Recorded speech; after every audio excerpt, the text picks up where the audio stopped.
আসসালামু আলাইকুম। এমএস ম্যাথকারী সকলকে স্বাগতম। আজকে আমি অনার্স চতুর্থ বর্ষের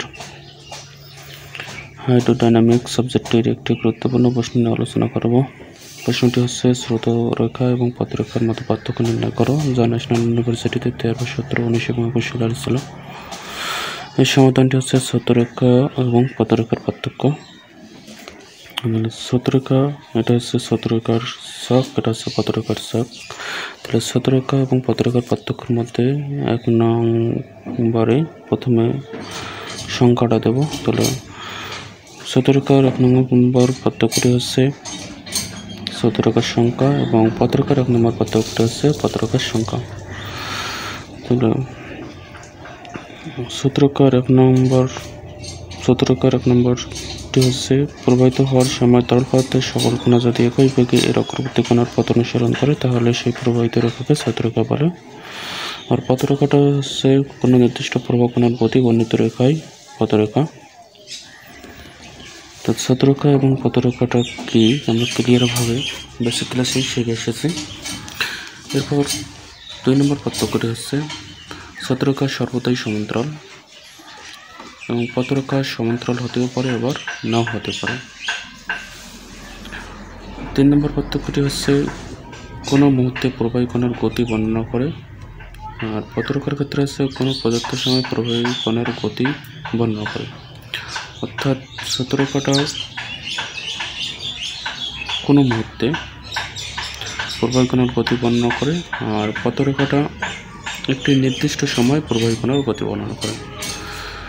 4 নম্বরটি হচ্ছে স্রোতরেখার সমীকরণ dx divided u dy divided v equal dz divided w। এবং পথরেখার 4 নম্বর পার্থক্যটি হচ্ছে পথরেখার সমীকরণ। পথরেখার সমীকরণটি হলো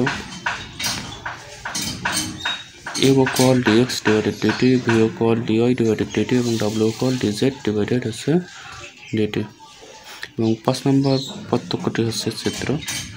তাহলে এটি হচ্ছে স্রোতরেখার চিত্র আর এটি হচ্ছে পথরেখার চিত্র।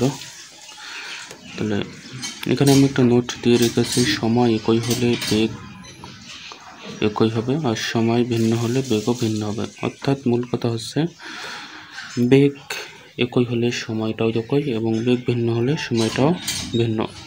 তাহলে আমরা স্রোতরেখার ক্ষেত্রে জানি বেগ সর্বদা সমান হয়, অর্থাৎ একই হয়।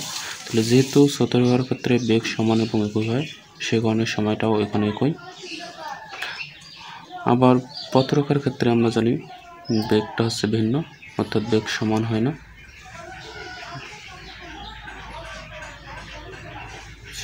তাহলে যেহেতু পথরেখার ক্ষেত্রে বেগটা ভিন্ন, সে কারণে এখানে সময়টাও ভিন্ন, অর্থাৎ t1 t2 t3। তো মূল কথা হচ্ছে স্রোতরেখার ক্ষেত্রে যেহেতু বেগ সমান বা একই, সে কারণে সময়টাও এখানে একই। আর পথরেখার ক্ষেত্রে যেহেতু বেগটা ভিন্ন, সে কারণেই সময়টাও এখানে ভিন্ন। দেখুন চিত্র দুইটা একই, জাস্ট শুধু স্রোতরেখার ক্ষেত্রে বেগটা একই হওয়ার কারণে সময়গুলো একই হয়েছে, অর্থাৎ সবগুলোতে টি হয়েছে। আর পথরেখার ক্ষেত্রে বেগটা ভিন্ন হওয়ার কারণে সময়টাও ভিন্ন হয়েছে, অর্থাৎ এক জায়গায় t1, এক জায়গায় t2, এক জায়গায় t3, অর্থাৎ সময়টা ভিন্ন হয়েছে। এ পর্যন্তই।